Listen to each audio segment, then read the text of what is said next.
Hello and welcome back to Matt Hayes' Tottenham Blog and to another Tottenham transfer roundup. It's our first in a while because, to be honest, it's been very quiet in the Tottenham transfer window as Fabio Paratici and Antonio Conte focus on the outgoings that aren't really going as quickly as we would have hoped. The news on incomings has been relatively slow, but we do have two updates from this week on Tottenham's pursuit of Nicolo Zaniolo and the more successful pursuit of Destiny Udogie. We'll be talking about the latest on Zaniolo and why I think Udogie is a very, very good signing for Tottenham later in the show. But before we do get into that, please do make sure to hit that subscribe button down below for more of this Tottenham transfer news throughout the remainder of the window, and also click that notification bell so you get notified every time we upload or go live. And look, let's start with the man that I think most Tottenham fans want at this point in time, and that is the Roma attacking midfielder Nicolo Zaniolo, and the latest on Tottenham's pursuit of him. And it's one that is moving slowly. I think it's kind of the opposite of what we've become accustomed to in this transfer window. Maybe if we had to compare it to a deal that Tottenham have completed so far, it would be more along the lines of the Jed Spence transfer rather than a Basuma, which seemed to get done in a matter of days. But on Nicolo Zaniolo, Ben Jacobs of CBS Sports in America has said that Tottenham are still very much pursuing Nicolo Zaniolo, with further talks expected next week. The player is open to the move, and that I think is a very crucial point in Tottenham and their attempt to bring the player to North London. Now, Jose Mourinho is understood to be against a transfer for Nicolo Zaniolo. I mean, Zaniolo was a starter at Roma. His form was a little bit patchy last season, but he's a very, very talented player and is a mainstay in that Roma team. So it's no surprise that Jose Mourinho would want to keep him there, but the player does seem to be open to making this move. Ben Jacobs has also said, it was actually when I was with him on Last Word on Spurs on Monday, a show I recommend everybody goes to watch. He says Roma value him at £50 million, but Tottenham believe that is £10 million too much and could offer the Italian club players as part of a deal. Now, there is a couple of Tottenham players that Roma have reportedly been interested in signing this window. One of them is Joe Rodon, who has of course completed a season-long loan move to Stade Rennes with the option to buy for £17 million at the end of that loan move. Another player is Japhet Tanganga, and we speak a little bit later about how his move to AC Milan has fallen through. We got a super chat from Ivan. Says, Maddie, nice to see you live for a transfer chat. Ivan, nice to see you in the live chat, and happy to be back. Adam says, has any credible journal actually mentioned the talks with Zaniolo? There has been mentions kind of throughout this entire debacle with different credible journals talking about Tottenham's interests and potential talks. Where we're at the moment, I think it's maybe similar to a week or two before the Longley deal happened, where it wasn't that advanced, but we were getting kind of whispers mainly from the Italian press on what was going to happen. And look, I'm not saying it's going to end up in the same situation as the Clement Longley deal, but the Italian side of the deal at the moment, Gianluigi Langari has said that Tottenham are still working on a deal for Zaniolo and are expected to meet AS Roma this week to discuss a deal. It was said, I think, 2 days ago, so he would have expected something to happen yesterday or today. We get to Alfredo Padula, who kind of confirmed what Langari said there. Langari also said that Roma want to keep him, but he is a player that Fabio Paratici wants to sign. Now, Langari saying we were expecting a meeting between Tottenham and Roma this week, and it's Alfredo Padula who said that the AS Roma sporting director Tiago Pinto flew to London yesterday to discuss a deal with Spurs for Nicolo Zaniolo and several other deals. So hopefully that is something like a Japhet Tanganga, or even better, a Harry Winks or a Giovanni Lo Celso going in the opposite direction. But Padula is saying that he was in London, it was either yesterday or today, to talk about Zaniolo to Spurs. A few kind of less reliable reports that we have there. Gazzetta dello Sport said that Tottenham Hotspur's interest in Nicolo Zaniolo should not be underestimated. They are pressing hard to sign Zaniolo, and as he is a player Conte holds in high esteem, Spurs and AS Roma are due to meet in order to find an agreement. And Calcio Mercato have said that Antonio Conte has made a strong request for Tottenham to sign the player. The forward's agent has been in close contact with Roma sporting director Tiago Pinto and Fabio Paratici regarding a move. So those two, not the most reliable source. So they get things right every now and then, but I wouldn't take what they say with any real credit or reliability, I suppose. And we got Locks in the live chat. A Leicester fan says, hello, the Matt Hayes channel chat. Where are all you guys who slated me for saying James Maddison would stay? And to be honest, I think if Tottenham had not been in a situation where if we were at a point now where we were choosing between James Maddison and Zaniolo, well, that decision seems to have been made for us, because Maddison, and Locks, I apologise, but I cannot see the sense behind it. is set to sign a new contract at Leicester until I think 2027. Locks was saying earlier that it's around £200,000 a week, so a club record deal. Look, from the outside in, Locks, I'm sure you can understand this, but Brendan Rodgers, you more than anybody else wants him to leave. It's an unstable situation at the club now. You were talking about Vardy maybe going to Man United because of the whole court thing. There's everything's up in the air with that. Leicester have just had their worst season probably since the year United got relegated before winning the title. There's no clear direction for that club at the moment because of how poor that season has been. And now Ricardo Pereira is out for 6 months. Harvey Barnes is injured for a while. It could just be another difficult season for Leicester. I don't see why James Maddison signs a new contract because, you know, he's missed the chance to move to Spurs or move to Newcastle if that's what he wanted this summer. That chance is now gone next summer as well because he's going to have 4 years left on the contract. High wages that a club might be reluctant to pay when someone eventually comes in. But I think Maddison has made a mistake. But look, that's just me. And again, from the outside in. But with Zaniolo, he very much has the opportunity to leave Roma this summer. But it seems to be Tottenham need to match the asking price for Zaniolo. And if he's a player that Conte and Paratici really do want, Tottenham will match that fee. You know, Tottenham have money to burn. We are, as Paul O'Keefe put it, a financial powerhouse in English and world football at the moment. So if Tottenham really want this player, in my opinion, a deal will get done, and it's one that probably does have to wait until we see the future of Tanguy Ndombele or Giovanni Lo Celso, because even if one of them stays at the club this summer, I don't think they'll be in that first team. But if it's an Ndombele who's there on £200,000 a week, how much can we actually add to our wage bill? And to be honest, how much space do we really have in the squad? How much space do we have in the team to bring in someone like Zaniolo? So I think this is one that should things fall in the right way for Tottenham, that I think we will see Zaniolo in a Spurs jersey before the end of the window. But the big question is if those things will fall in Tottenham's favour. Now another move that seems to be a matter of time, it's one that's moved quite quickly, and that is Destiny Udogie, the 19-year-old left-back for Udinese, looks set to complete a move to Tottenham. Fabrizio Romano has said that Tottenham are getting closer to signing Udogie and hope to conclude the deal next week. Fabio Paratici and Antonio Conte are admirers of the player. The negotiations are progressing well as Udinese want to keep Udogie on loan until June of 2023. Now, the situation with Udogie is up until a couple of weeks ago, he was a Hellas Verona player. So in the summer of 2021, last summer, Hellas Verona loaned him to Udinese, where he played 35 times in the Serie A last season, scoring 5 goals from left back. At the age of 19, that's a damn good return, and what Tottenham really want from wing backs is end product, and this player has it. But he will be loaned back to Udinese for the upcoming season if this is a deal that does go through. I'll speak a little bit later why I think that is very, very clever from Tottenham. And I know a lot of people are kind of concerned that maybe Tottenham are prioritising this over deals that we need to get done now. I don't think that is the case, and I'll explain that after we get through all the news stories. Gianluca Di Marzio, who along with Romano broke this news a couple of nights ago, said that Tottenham are working on a deal to sign Udogie for €25 million, including bonuses, before loaning him back to his parent club for 1 season. Inter Milan, Manchester City and Brighton have also asked about signing Udogie. However, Tottenham are working hard to get the deal done. So, Brighton looking for a replacement for Marc Cucurella, which, as we speak about later, has a knock-on effect to the future of Sergio Reguilon. Inter Milan and Manchester City as well looking, but Tottenham moving quickly to get this deal over the line, as we have done with a few players over the last 12 to 18 months to ensure that we don't have too much competition in trying to get his signature.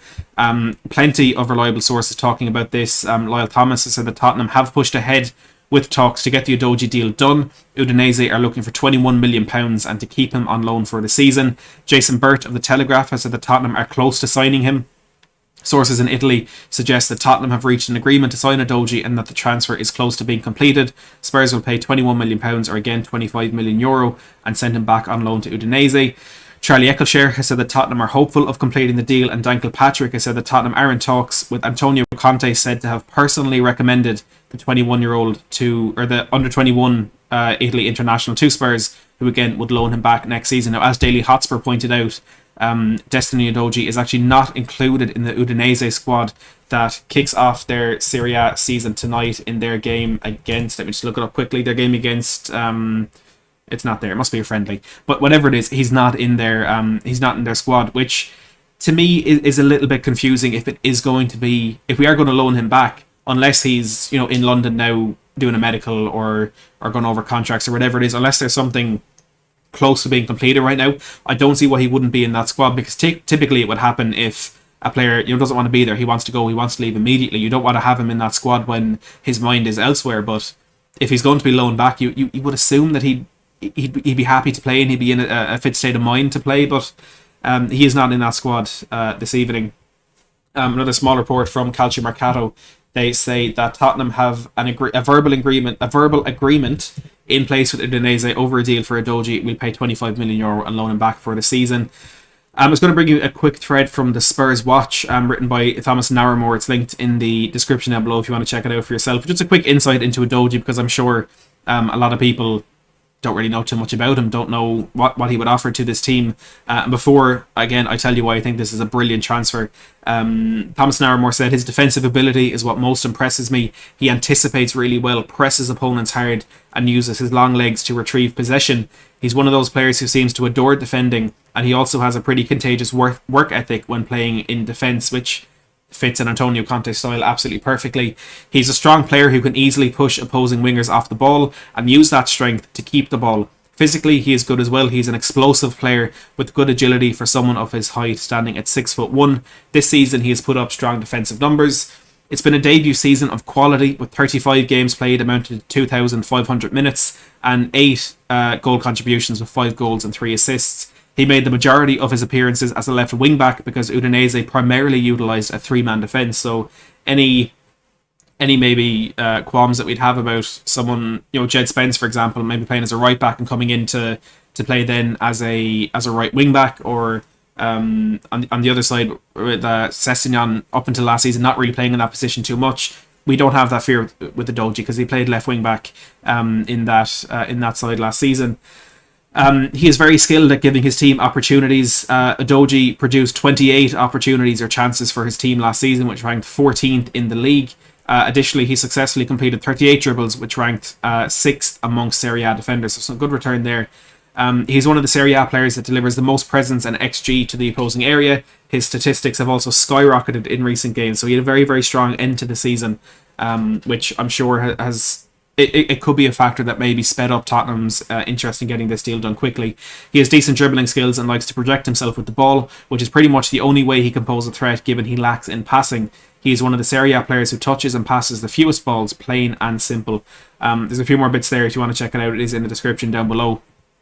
But Carl, he's about to sign a new contract, and James Maddison, he's about to sign a new contract with Leicester, so that one is pretty much done there. Now, I understand not the disappointment, but maybe the worry with fans at the moment at how quickly Tottenham are moving on this Udogie deal, because from a fan perspective and what we see lacking in the squad, but also what we're hearing from what Antonio Conte actually wants, we still ideally would get 2 first-team players. We'd ideally bring in a number 10 and a stronger centre-back this window. But Udogie is the one that's taken preference again, with an immediate loan back to Udinese for 12 months. For me, it's two separate situations. We need first teamers. We also need to plan. We also need to prepare for the future, and the two for me are entirely separate and should be held completely independent of each other. And the problem that Tottenham have had in the last decade, and to be honest, the problem that cost Mauricio Pochettino his job, one of the problems that cost him his job at Tottenham for me is an inability to forward plan. But you could make up for that by replacing players when they leave, but Tottenham didn't do that either. And we're a club who, at the moment, we're still talking about bringing in a replacement for Christian Eriksen, a replacement for Dele Alli in that position. We're still talking about replacing Jan Vertonghen. We still haven't had a right back to fill the shoes of Kyle Walker.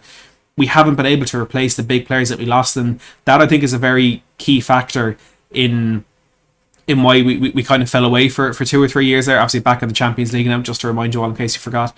We kind of fell away for a while there, but what Prachi is so good at doing is planning ahead. So this Udogie signing, in my eyes, is a replacement for Perisic. Perisic, who hasn't even made his debut yet, who of course hasn't left yet, but he's 33 years of age. We're going to get 1, maximum 2 years out of him. But when he does go, when that relationship between Tottenham and Perisic does end, there's no concern there because we have Udogie.